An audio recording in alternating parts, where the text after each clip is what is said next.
Okay, so good afternoon, everyone. We are Group 4, and today we're going to discuss Singapore's climate commitment. So, climate change is one of the greatest threats that humanity is facing today. According to a report from the United Nations Intergovernmental Panel on Climate Change, Southeast Asia is among the world's most at-risk region when it comes to the impact of global warming. While climate change has repeatedly been identified at ASEAN summits and meetings as a critical regional challenge, concrete action is still lacking. That's why most countries in the region have pledged to speed up reductions in greenhouse gas emissions as part of the 2015 Paris Climate Agreement. That's why our group decided to focus on the problem whether Singapore will meet its climate commitment of reducing carbon emissions per GDP by 36% based on 2005 levels by 2030. To give the group a better understanding of the issue, we identified 4 objectives in this report. 1, to situate Singapore's carbon emissions within Southeast Asia to find out how it affects the region. Number 2, to analyze carbon emissions in Singapore from 2005 to 2018 in relation to carbon emissions trend, carbon global share, carbon per capita, carbon per GDP, sources of carbon emissions in Singapore, and GDP trend of Singapore for the period covered in this report. Number 3, to identify a benchmark country for Singapore to draw lessons from, and number 4, to recommend policy options geared towards enhanced climate action in Singapore. As for the methodology, so the carbon emissions data set was used for this analysis. And as for the data cleaning process, some notable changes we did to the data set are remove the empty rows, irrelevant data, duplicates, and replace some negative values to positive values and incorrect data types. So additional research was also conducted in order to understand the efforts made to reduce CO2 emissions by countries presented and to supplement some of the missing data from year 2017 and 2018 from the same data source. This slide is focused on answering the question, what is Singapore's carbon emission from 2005 to 2018 compared to Southeast Asian countries? The first chart shows that despite being high-income countries, Singapore and Brunei have a combined contribution of 4.16% of the region's total carbon emissions, while the upper middle income countries in the region contribute 82.13%. The second chart shows Singapore contributes 3.55% of the region's total carbon emissions within the period covered in this report. This is also equivalent to 1.84% of the global carbon emissions as indicated in the third chart. In terms of carbon efficiency, measure the amount of carbon emitted per dollar produced by the economy when compared to upper middle income countries in the region, Singapore is found to be most efficient, emitting 0.14 kilograms of carbon per unit GDP as shown in the last chart. It can be drawn from the data that Singapore is showing its neighbors in the region that it is maintaining a comparably more carbon efficient economy while providing a higher standard of living for its people.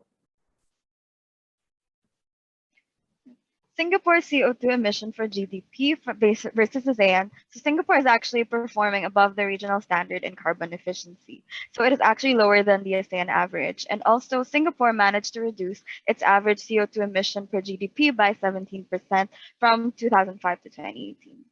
So looking at the trend of the CO2 emission of Singapore from 2005 to 2018, so despite the increasing amount of CO2 emission through the past years, Singapore manages to reduce its CO2 emissions by 39% from 2015 to 2016. So what did Singapore do to manage its CO2 emissions? To answer this question, we decided to narrow it down to the country's industries. So looking at the breakdown of CO2 emission sources in Singapore, as Asia's biggest oil industry, it is not surprising that oil is the main contributor to Singapore's total CO2 emissions, accounting for almost half of Singapore's total emissions. And looking at the trend of the CO2 emission sources, Singapore's CO2 emission from oil fuel decreased by 59% between 2015 to 2016 as a result of replacing oil fuel with natural gas since it's more carbon efficient. So how has the carbon efficiency affected the economy? So the relationship between Singapore's economic growth and CO2 emissions. In 2016, just a year after the Paris Agreement, Singapore's CO2 emissions saw a significant drop and have been only slightly higher since. But if you look at the 2005 level compared to the 2018 level, the CO2 emissions still increased by 34%. So how do Singaporean rank on CO2 per capita? We can say that even if there is a decreasing trend line on Singapore's CO2 per capita per year, Singapore still has a big gap compared to ASEAN average. According to Financial Times, Singapore fails to keep pace with wealthy peers on carbon emissions.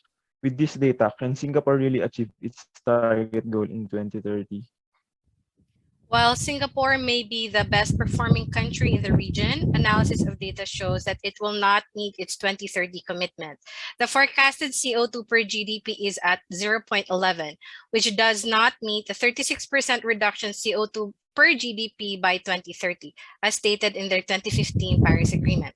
To further check its performance, the group also looked for a country that Singapore can be fairly compared with. After setting the variables of GDP, CO2 emission, and global share, we were able to narrow down a country that has somewhat comparable metrics with Singapore, which is Denmark. As shown here in the graph, the CO2 per GDP of Denmark is higher than Singapore. A lower CO2 per GDP makes Singapore a much more efficient country when it comes to CO2 per GDP. However, the CO2 per capita chart shows that Singapore has higher figures compared to Denmark, and Denmark is on a steady decline with respect to their CO2 per capita. After reviewing Denmark literatures, we picked out some of the lessons learned and have incorporated them in our recommendations. It is recommended that Singapore support and subsidize research and development of green technology and renewable resources in order to transition to a green economy, and also to incentivize the general public's shift to green lifestyles. Now, due to the incompleteness of the data, we had to further look into more data sets from external sources, which we had to cross-check first to the current data that we have. We recommend to further improve our analysis, a complete and updated data set be provided, and to use a global data as compared to using a region-specific one. And thank you for listening. Thank you. Just in time. Very good. Group 4. I think Singapore will be proud of you in terms of this one. We can start with Angela. Okay. Okay. For me, in terms of the visualization, I think I think the storytelling, the drill down was very clear.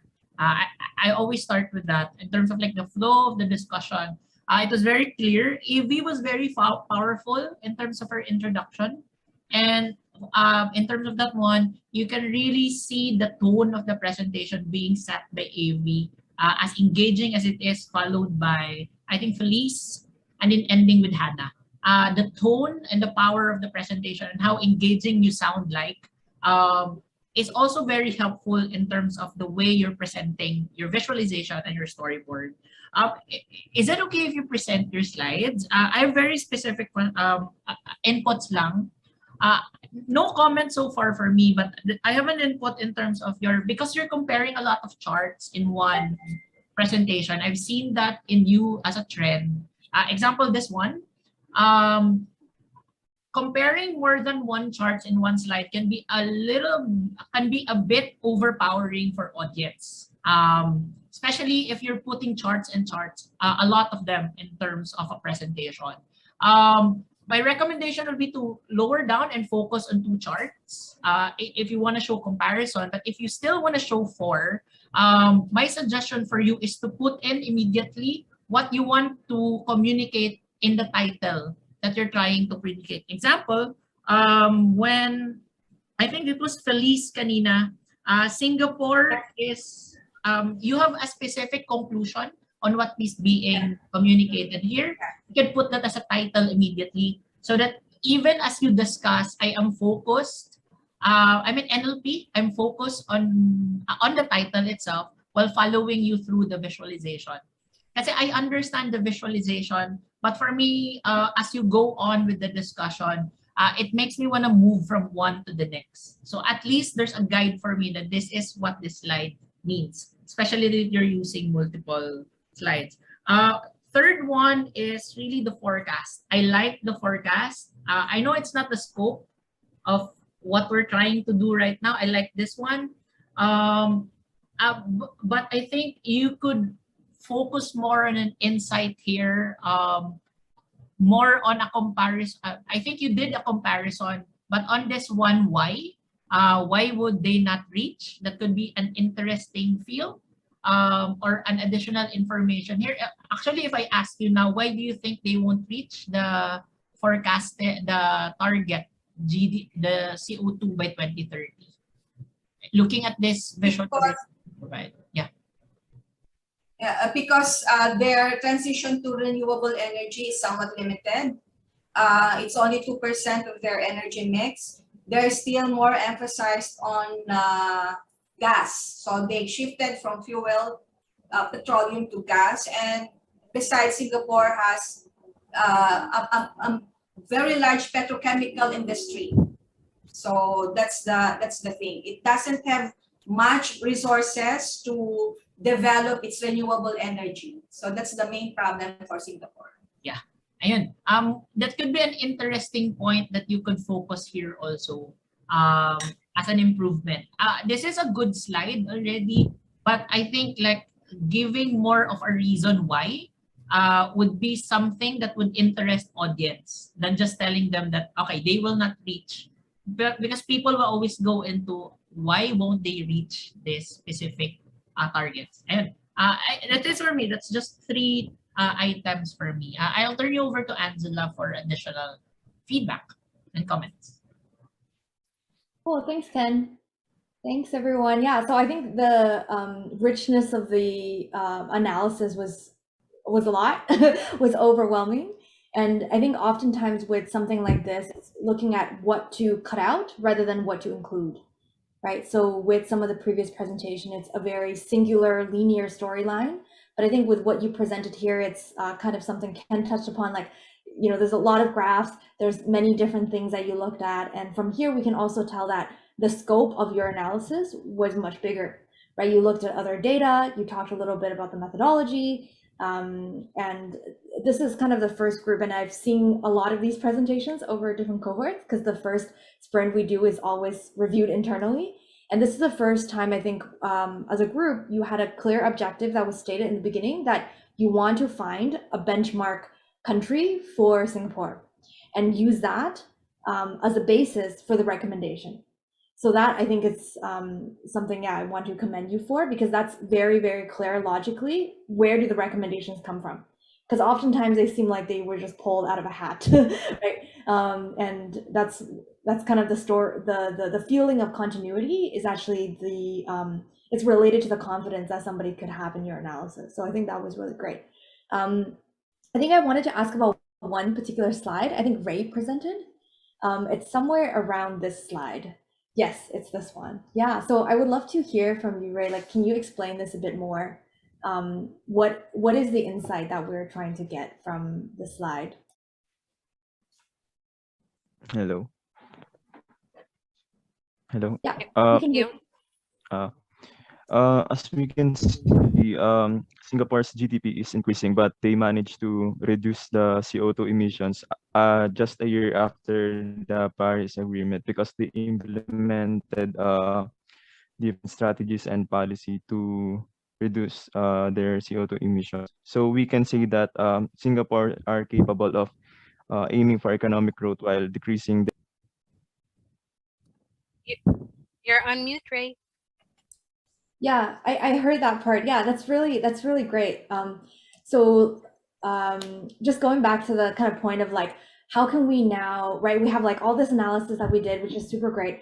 How can we now actually surface the best part of the insight and make that kind of front and center and really create almost sound bites as well as very powerful visuals to triangulate that one specific thing that you just said, which could be rewarded as post COP, right? Post 2015, like after COP 21, Singapore was able to decouple its GDP growth and CO2 emissions increase. Now, based on Ken's recommendation, we can actually take that line and use that as the header. So now if somebody sees that slide, they get it right away. And the key word is decouple, right? What we can then do, this is like really very specific, but what we can then do is we could actually just have a circle to highlight actually the part after 2016. Because right now when I'm looking at it, I see 2 lines. And as I'm hearing you talk, I'm trying to find the part in the graph that represent what you're saying. And the only part of the graph where it's decoupled is after 2016, right? It's in that last part of the graph. So imagine you had this slide where you had that title and then you had that circle. Then it's like very, very clear to me. And if I want to find out more information, I can read the bottom. Right, so that's kind of like a visual impact we're looking for, where somebody's like right away, they're going to remember this one slide in your presentation, which is like amazing, because this actually is the holy grail of what all these countries are trying to do, right? Which is, Yes. yeah, increase the GDP and decouple that from the CO2. So that might be something where how you could come up, I mean, you don't have to do that for every single slide, but for future presentations, what I would suggest is you look at the entire story and you say, okay, if there's one piece of insight I want somebody to walk away with, it's this slide. It's, you know, it's 80-20, right? There's going to be just a few slides that have the key insights. Then you spend more time on those slides to make it so holistic and so comprehensive that even like a fifth grader or like, you know, like like slides for dummies, somebody would be able to get it if suddenly they tune out. Because that probably will happen. They just like, I missed that. Like, what did Ray say? But if it's there, it's on the graph, it's there visually, you know, the chances are that they will be able to get it. So yeah, that's my one recommendation to you, to really like elevate the analysis that you did. And I think for this team, yeah, you're really setting the standard for what are the other analysis to come in the other future sprints, I think. Yeah, just the amount of things that you took a look at, I think that's, yeah, really, really a good start. And then finally, just to point out kind of the way that you looked at the comparable country, this is very, very relevant for a business context. When you look at like how data analysts work in companies, we're often looking for a comparable benchmark, a comparable company to take a look at. And I know here we're thinking like, oh, when are we ever going to use this like carbon emission analysis again, because we don't work for the UN, you know, we're not in this like climate change sort of setting. But it's that same type of thinking that you used here to find like Denmark as a benchmark.